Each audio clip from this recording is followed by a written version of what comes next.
Hi hello friends అందరికీ నమస్కారం. ఈరోజు ఈ వీడియోలో తెలంగాణలో కొత్త పెన్షన్ల కోసం ఎదురు చూస్తున్న వారికి శుభవార్త వచ్చింది. అలాగే వీళ్ళందరి పెన్షన్లు రద్దు చేస్తున్నారు. ఎవరెవరి పెన్షన్లు రద్దు చేస్తున్నారు, చేయుత పెన్షన్లు ఎప్పుడు పెంపు చేస్తారు, సో దానికి సంబంధించిన పూర్తి ఇన్ఫర్మేషన్ ఈ వీడియోలో తెలుసుకుందాం. వీడియోని ఎక్కడా కూడా స్కిప్ చేయకండి ఫ్రెండ్స్, అండ్ వర్డ్ చూడండి. వీడియో స్టార్ట్ చేసే ముందు మీకు ఒక small request friends. TG government నుంచి పెన్షన్దారులకు సంబంధించి మరియు ఇతర పథకాలకు సంబంధించి ఏ చిన్న అప్డేట్ వచ్చినా మీరు మిస్ కాకుండా ఉండాలంటే వెంటనే మన ఛానల్ని సబ్స్క్రైబ్ చేసుకోండి. అండ్ సబ్స్క్రైబ్ చేసుకున్న వాళ్ళందరూ కూడా సబ్స్క్రైబ్ బటన్ పక్కనున్న గంట సింబల్లో ఆల్ అని పెట్టుకోవడం మర్చిపోకండి ఫ్రెండ్స్. ఇలా పెట్టుకోవడం వల్ల నేను పెట్టే ప్రతి ఒక్క వీడియో మీరు నోటిఫికేషన్ రూపంలో పొందగలరు. అండ్ వీడియో మీరు నచ్చితే లైక్ చేయండి ఫ్రెండ్స్. సో ఏమాత్రం లేట్ చేయకుండా వీడియోలోకి వెళ్ళిపోద్దాం. పెన్షన్ల అక్రమాలపై లైవ్ అథెంటిఫికేషన్ ద్వారా ప్రతి పెన్షన్ లబ్ధిదారుడు నిజంగా జీవించి ఉన్నారా, పెన్షన్ పొందేందుకు అర్హత కలిగి ఉన్నారా అనే అంశాలను అధికారులు పరిశీలిస్తున్నారు. వృద్ధాప్య పెన్షను పొందుతున్న వారి వయసు, వికలాంగుల పెన్షను పొందుతున్న వారి వికలాంగత్వ శాతం, వితంతు పెన్షన్ పొందుతున్న వారి సంబంధిత ధృవపత్రాలు వంటి వివరాలను కూడా పరిశీలిస్తున్నారు.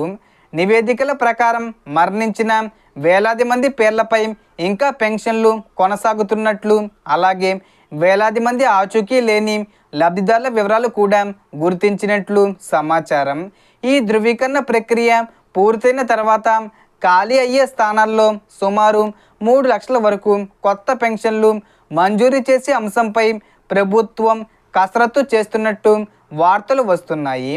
అయితే దీనిపై తుది నిర్ణయం ప్రభుత్వం అధికారికంగా ప్రకటించిన తర్వాతే పూర్తి స్పష్టత లభిస్తుంది.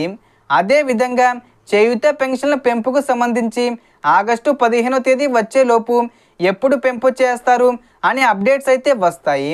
4,000 రూపాయలు ప్లస్ 6,000 రూపాయలు ఒకేసారి పెంపు చేసి ఇచ్చే అవకాశం ఉంది. లేదా విడతల వారీగా 3,000 రూపాయలు ప్లస్ 5,000 రూపాయలు అలా కూడా పెంపు చేసి ఇచ్చే అవకాశం ఉంది. త్వరలోనే అప్డేట్స్ వస్తాయి. కొత్తగా మంజూరయ్యే అవకాశం ఉన్న పెన్షన్లలో 57 సంవత్సరాలు పూర్తి చేసిన వారికి వృద్ధాప్య పెన్షను, భర్త మరణించిన మహిళలకు వితంతు పెన్షను, 25 సంవత్సరాలు పైబడిన ఒంటరి మహిళలకు ఒంటరి మహిళా పెన్షను, 40% లేదా అంతకంటే ఎక్కువ వికలాంగత్వం ఉన్నవారికి వికలాంగుల పెన్షను, అలాగే చేనేత మరియు బీడీ కార్మికులకు సంబంధించిన పెన్షన్లు ఉండే అవకాశం ఉందని సమాచారం.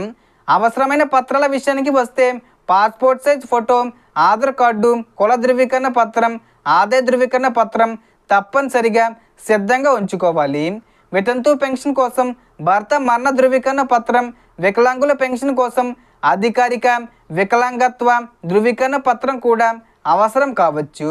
ప్రస్తుతం కొత్త దరఖాస్తుల స్వీకరణ ఇంకా ప్రారంభం కాలేదు.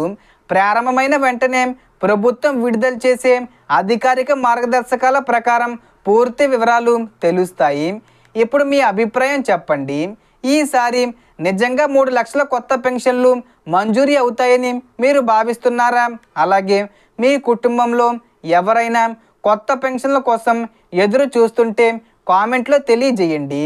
సో దీనికి సంబంధించి ఏ చిన్న ఇన్ఫర్మేషన్ వచ్చినా నేను వీడియో చేసి పోస్ట్ చేస్తాను. ఆ యొక్క అప్డేట్స్ మీరు మిస్ కాకుండా ఉండాలంటే వెంటనే మన ఛానల్ని సబ్స్క్రైబ్ చేసుకోండి. సో టోటల్ ఇన్ఫర్మేషన్ ఇది ఫ్రెండ్స్. మీకు ఈ వీడియో నచ్చితే లైక్ చేయండి, షేర్ చేయండి అండ్ సబ్స్క్రైబ్ చేసుకోండి. Thanks for watching.